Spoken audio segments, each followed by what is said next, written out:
성경 낭독 로마서 1장 18절부터 23절입니다.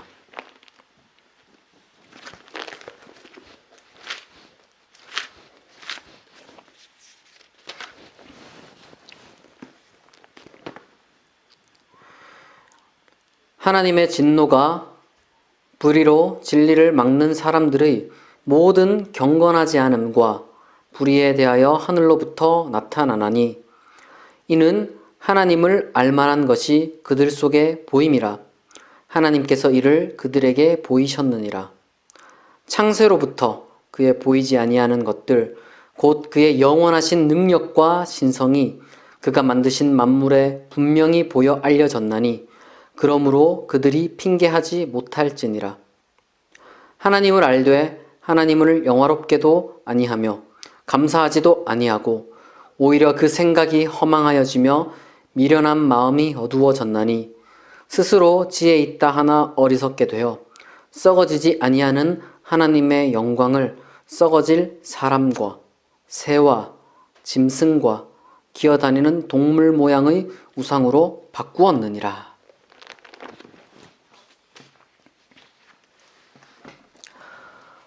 로마서 강해 네 번째 시간입니다. 사도 바울은 자신이 남긴 편지에 쓰인 내용들 중에서 가장 무거운 표현으로 이 문장을 시작합니다. 그리고 인류의 모습에 대해서 진지하게 진단을 내립니다. 그것이 바로 모든 인간은 하나님의 진노 아래 놓여 있다는 겁니다. 18절을 다시 읽겠습니다. 하나님의 진노가 불의로 진리를 막는 사람들의 모든 경건하지 않은가 불의에 대하여 하늘로부터 나타나나니. 이 하나님의 진노라는 표현은 바울이 잘 쓰지 않는 표현입니다. 에베소서 5장 6절이나 골로새서 3장 6절에 하나님의 진노라는 표현이 나오지만 사실 우리가 그 두 편지는 바울 자신의 편지라기보다는 바울의 신학을 추종했던 혹은 바울의 노선을 따랐던 다른 기독교인이 쓴 편지로 우리가 알고 있습니다. 현재 우리가 대다수가 인정하는 바울의 진짜 편지다 하는 것은 한 7통 정도로요. 데살로니가 전서, 빌립보서, 고린도 전서, 고린도 후서, 갈라디아서, 빌레몬서, 그리고 바로 이 로마서입니다. 바울이 하나님이라는 표현을 생략하고 그냥 진노라는 단어를 쓴 적도 있습니다. 이 진노는 로마서에 쓰이고 그리고 데살로니가 전서에 씁니다. 다른 곳에서는 또 보이지가 않아요. 그런데 데살로니가 전서에 나오는 진노라는 표현은 주로 문맥상 최후의 심판이라든지 아니면 그리스도의 임함이라든지 아니면 개인의 죽음과 같은 그런 식으로 어떻게 보면 약간은 종말론적이면서도 시간상으로는 이례적인 그러한 것에 대해서 이야기를 하지만 로마서에서 사도 바울이 진노 내지는 하나님의 진노라고 표현할 때 그것은 현재적인 겁니다. 즉 바울은 하나님의 진노가 하늘로부터 계시되고 있다, 나타나고 있다, 드러나고 있다고 현재 시상으로 표현하고 있습니다. 그러니까 언젠가 나타날 것이다 라는 그런 미래적인 최후의 심판을 이야기하는 게 아니라 지금 나타나고 있다라고 이야기를 하는 겁니다.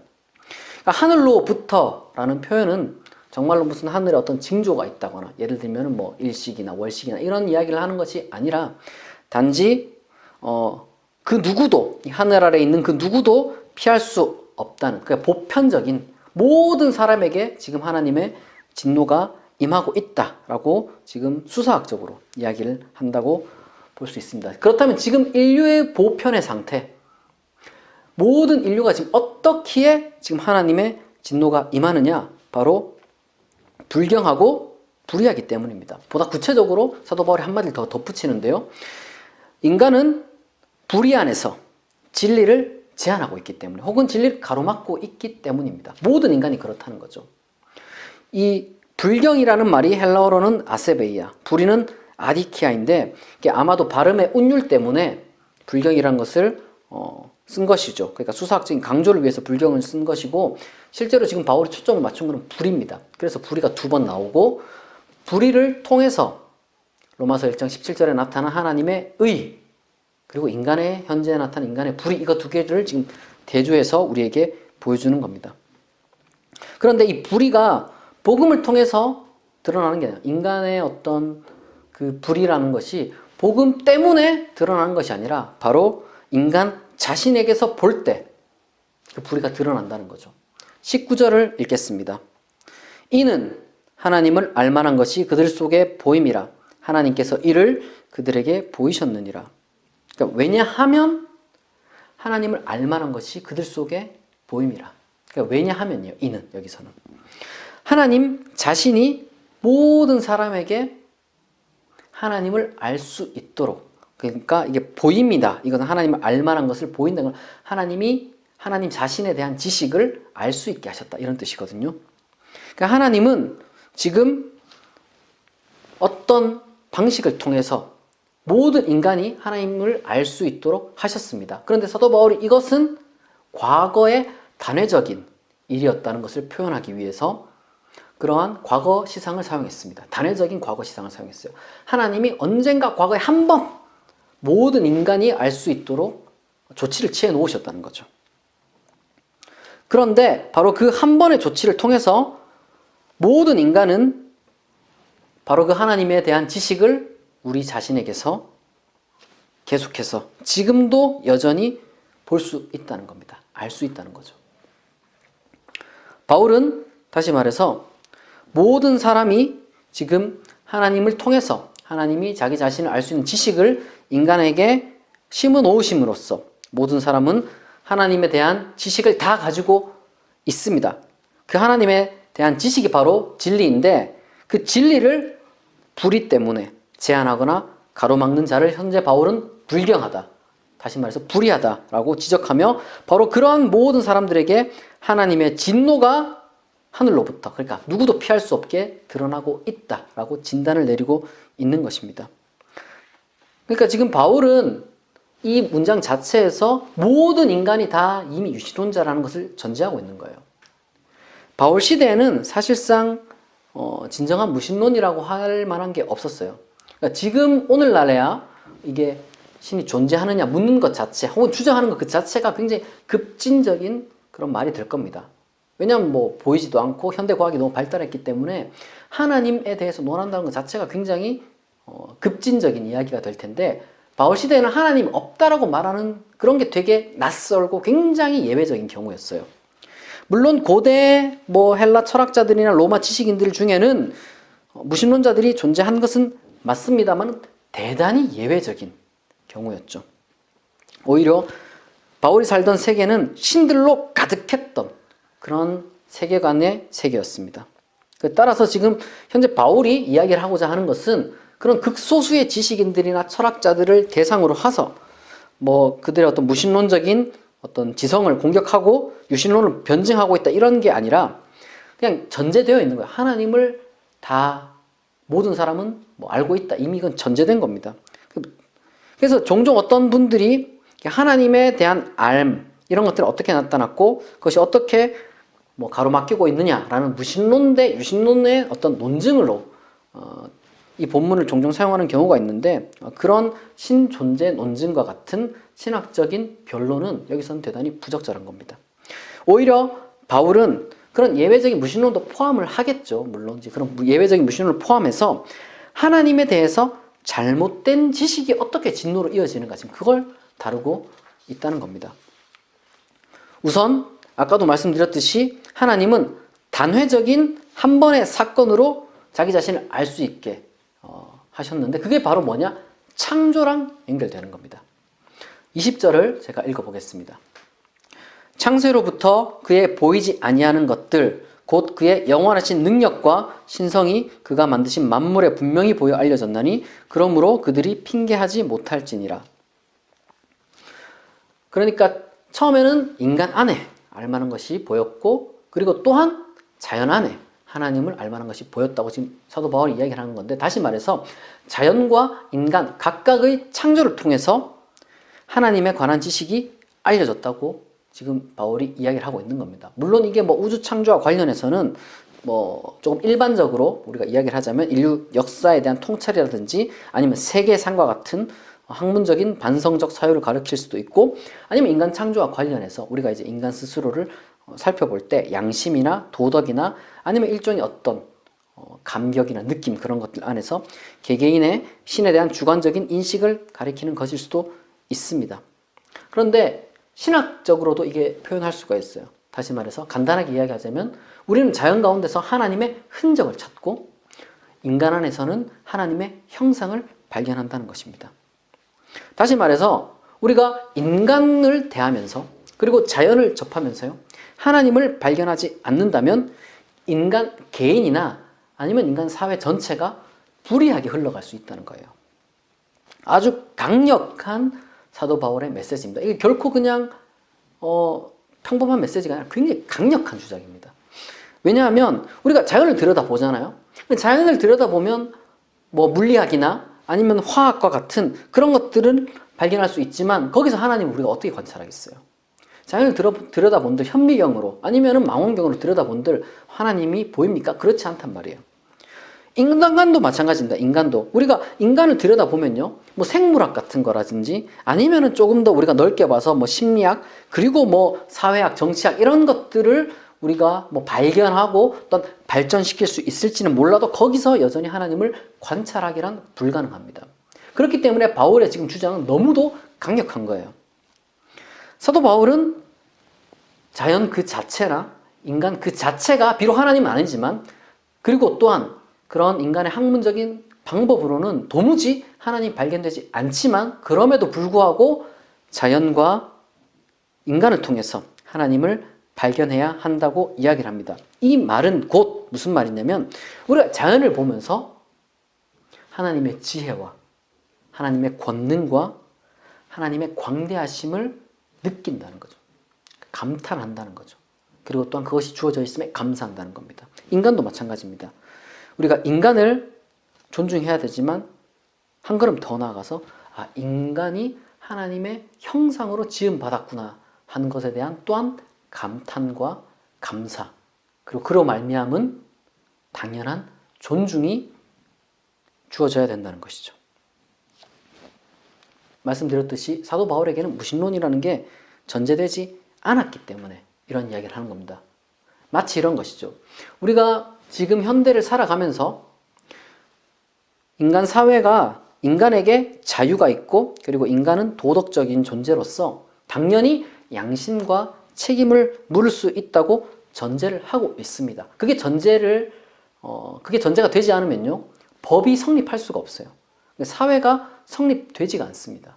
인간에게 책임을 묻는다는 것 자체가 바로 그러한 인간의 자유와 도덕과 양심 이런 것들을 전제하고 있기 때문에 우리가 그런 것들을 가능하게 하는 것이죠. 그리고 또한 그런 것들이 필요한 것이죠. 그런 것처럼 인간에게 있어서 신의식 내지는 종교는 기정사실이며 사도 바울은 따라서 그에 대한 올바른 태도가 필연적으로 있어야 한다고 지금 보는 것입니다. 우리가 조금 더 나아가서요, 우리가 지금 얘기하는 종교가 어떤 특정한 어떤 제도 종교, 그러니까 이름이 붙은 종교라고 이야기를 하기보다는 조금 더 근본적으로 이상적이고 초월적인 가치와 의미를 뜻한다고 생각해 볼 수가 있는 것입니다. 그리고 동시에 기독교 신앙은 바로 그런 것들이 이상적이고 초월적인 가치와 의미가 인격적인 존재로부터 흘러나온다고 믿는 거예요. 그렇기 때문에 바울 시대의 고대 그리스 철학자였던 특별히 이제 아리스토텔레스의 부동의 동자의 개념처럼, 그러니까 어떤 그 초월적이고 이상적인 뭐 가치와 의미 이런 것들이 있을 수 있겠죠. 이데아 세계에 있을 수가 있고 뭐 부동의 동자 같은 게 있을 수도 있지만 그럼 비인격적인 힘을 우리가 믿는 게 아니라는 말이에요. 또 한편으로는 그 그리스 로마 시인들이 있습니다. 그들의 신들은 지나치게 인격적이에요. 지나치게 아니 인간적이에요. 따라서 어떤 철학자들의 초월적인 비인격적 힘 혹은 시인들의 신화적인 존재는 사도 바울이 봤을 때 하나님의 참된 모습을 놓친 거예요. 하나님의 진짜 하나님에 대한 지식을 그들은 가로막은 겁니다. 다시 말해서 우리가 인간으로서 인간과 자연이 맺는 관계가 있고요. 인간과 인간이 맺는 관계가 있고 그리고 인간과 하나님이 맺는 관계가 있는데 이러한 관계 설정에 있어서 실패했다는 겁니다. 구체적으로 21절에서 23절 사도 바울이 어떻게 이야기를 하는지 제가 읽어보겠습니다. 하나님을 알되 하나님을 영화롭게도 아니하며 감사하지도 아니하고 오히려 그 생각이 허망하여지며 미련한 마음이 어두워졌나니 스스로 지혜 있다 하나 어리석게 되어 썩어지지 아니하는 하나님의 영광을 썩어질 사람과 새와 짐승과 기어다니는 동물 모양의 우상으로 바꾸었느니라. 자연과의 관계, 인간과의 관계, 그리고 하나님과의 관계를 잘못 설정하게 되면 초월적이면서도 인격적인 하나님이 아니라 그저 초월적이기만 한 자연 힘에 대한 숭배로 나아갈 수가 있고, 혹은 인격적이기만 한 인간성 숭배로 나아갈 위험이 있다는 거예요. 그리고 그러한 자연 힘 숭배 그리고 인간성 숭배는 결국에는 자연과의 관계, 인간과의 관계, 하나님과의 관계 전부 다 파괴시켜버리는 거예요. 제대로 된 관계 설정을 하지 못했기 때문에. 자연 힘 숭배, 그러니까 자연을 곧 신으로 본다거나 아니면 신적인 것 혹은 신적인 직접적인 활동으로 보는 그러한 입장 혹은 신앙의 가장 큰 폐해는 뭐냐? 자연 재해를 직접적으로 신의 행위로 여기는 겁니다.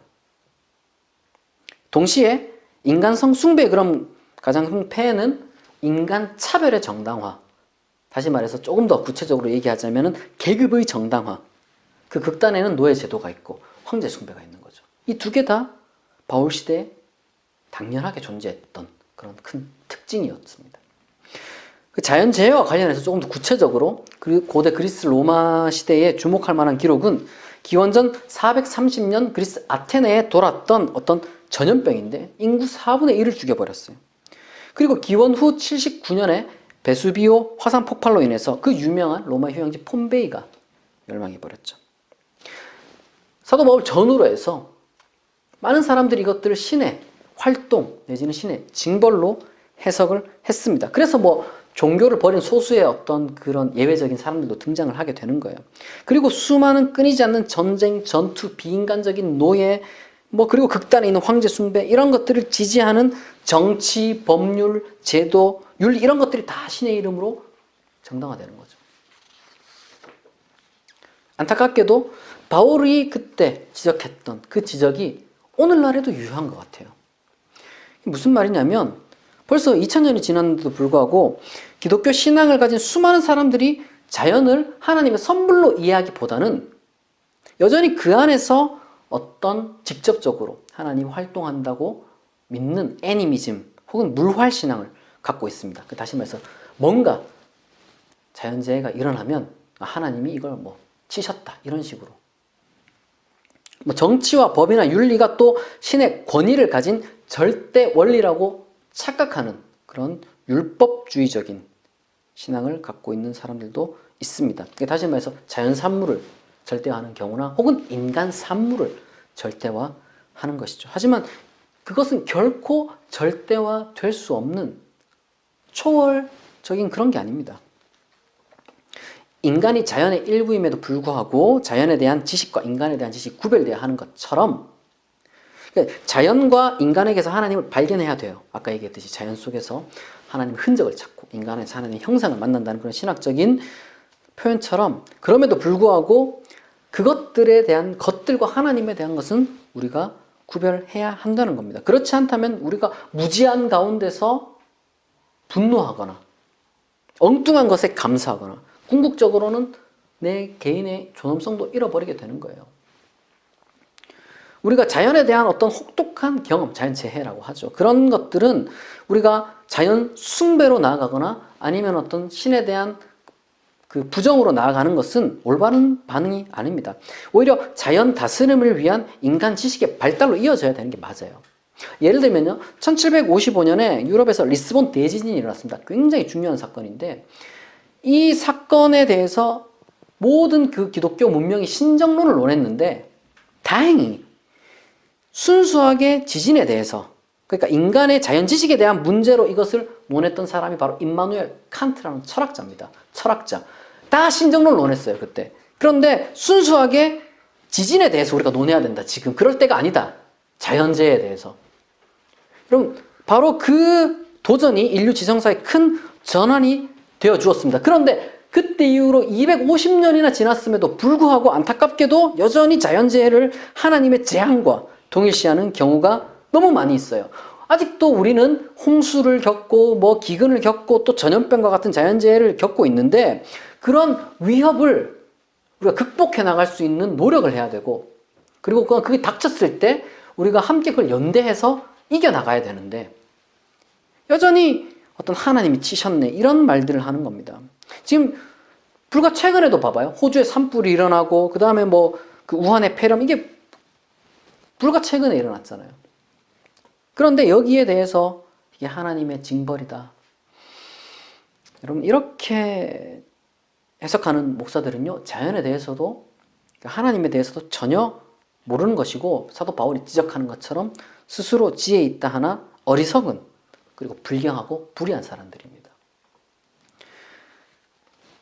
그러니까 우주 창조에 대한 우리가 신앙을 가지고 있는 우리 기독교인들은 자연 속에서 아까도 말씀드렸듯이 하나님의 지혜와 권능과 어떤 광대하심 이런 것들을 느끼면서 그리고 전능자에 대한 우리가 의존, 인격적인 분이니까 우리 전능자에 대한 그런 의존을 통해서 우리가 살아가는데 안심하고 그리고 바로 그분의 창조를 모방하는 가운데 우리가 우리 스스로 의미를 창출하고 그리고 존재하는 모든 생명과 그 생명뿐만 아니라 존재하는 모든 것들, 모든 현존재의 질서의 소중함에 대한 신앙적 근거를 갖게 되는 것이 바로 기독교인의 창조신앙입니다. 우주 창조신앙.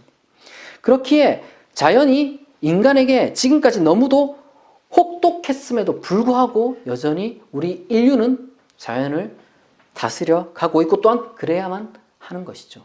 기독교인으로서 그걸 부정하는 게 아니라. 한편 인간 숭배는 또 어떻습니까? 그러니까 인간을 신격화하는 것은 아까도 말씀드렸듯이 필연적으로 인간의 계급화를 정당화할 수밖에 없는 거예요. 그러니까 고대 로마에는 말씀드렸듯이 노예제도가 존재하고 황제 숭배가 존재했죠. 양극단이 그렇게 존재했습니다. 그리고 동시에 신화 속에서요. 인간성들을 인간적인 면들을 자랑하는 그런 신들이 존재했습니다. 다시 말해서 인간의 외모를 자랑하고 인간의 어떤 예술성을 자랑하고 인간의 강함을 자랑하고 때때로는 인간의 사랑마저도 그러한 신화 속에서 표현되었습니다. 실제로 그리스 신화에서 최종 승리자는 추상적인 어떤 자연 원리의 신도 아니면 거인의 모습도 아닌 바로 그 누구보다도 인간적인 올림푸스의 신들이었습니다. 신화라는 것이 인간 사회를 반영하는 거잖아요. 그 당시 때에. 어떤 가치관을 반영하는 것인데 역설적으로 그 당시의 어떤 인간 사회의 계급화 그런 것들을 정당화하고 반영하는 것이죠. 그리고 또 한편으로는 스토아 철학과 로마의 어떤 정치 속에서 당시 사람들은 절대적이고 실천적인 진리인 영구 평화라든지 아니면은 초월적 지복 이런 것들을 찾을 수 있다고 믿었습니다. 인간은 아주 처음부터 무리로 존재하면서부터 그러니까 처음부터죠. 인간 역사 처음부터 정치를 했습니다. 정치는 결코 종교보다 늦은 게 아니에요. 굉장히 오히려 더 빠르다면 빠르다고 할 수도 있겠죠. 그럼에도 불구하고 이 종교 없는 정치라든지 혹은 종교와 정치의 동일시라든지 아니면은 종교의 정치화 이런 것들은요. 전부 인간 숭배의 한 형태와 같습니다. 그러니까 인간에게 정치란 위대하죠. 중요합니다. 그럼에도 불구하고 그러한 생존 본능이 발달시킨 어떤 그 무엇이죠? 그 정치나 도덕 이런 것들이 그런 것들은 최악을 막기 위한 수단으로 작용하는 것 그런 것으로 우리가 받아들여야 되지 그것을 넘어서서 마치 참된 이상인 것처럼 주장하는 순간 하나님 나라가 상실되는 거예요. 어느 사회가 다시 말해서 하나님 나라를 잃었다는 것은 초월적인 하나님과 그 하나님의 나라에 대한 이상을 상실했다는 것은 하나님을 잃어버렸고 하나님에 대한 감사도 잃어버렸다는 뜻이고 그것은 곧 다르게 말하자면 현재의 바로 그 사회 그 자체라든지 아니면 사회 속의 무언가를 절대화 내지는 초월화한다는 겁니다. 하지만 우리가 다 알다시피 경험적으로 인간의 산물은 필연적으로 한계에 갇힐 수밖에 없고 끊임없이 이상을 고민해야 됩니다. 그렇기 때문에 혹여나 그러한 고민 속에서 이상을 향해 나아가야 한다는 겸손을 잃어버린 그런 어떤 사회의 법률, 정치, 제도, 심지어 기관이나 윤리 그런 것들은 다 오만할 수밖에 없고 따라서 부패할 수밖에 없는 거예요. 우리가 그렇게 생각할 수가 있습니다. 법과 질서라는 것이 왜곡된 사랑을 막아주고 근절시킬 수는 있습니다. 잘못된 그런 위험한 사랑들이 있잖아요. 사랑이라고 부르기는 민망한. 하지만요, 법과 질서를 통해서 온전한 사랑이 구현되지는 않는 것과 마찬가지예요. 결국에는 우리가 저지른 그 모든 자연 힘 숭배와 인간성 숭배를 통해서, 다시 말해서 이 모든 불의한 행위를 통한 그 모든 대가를 우리 자신이 받을 수밖에 없는 겁니다. 이것이 바로 지금 사도 바울이 하나님의 진노라는 표상으로 우리에게 알려준 우리의 현 사태이자 우리 인간에 대한 진단인 것입니다. 아주 강력한 진단인 것이죠.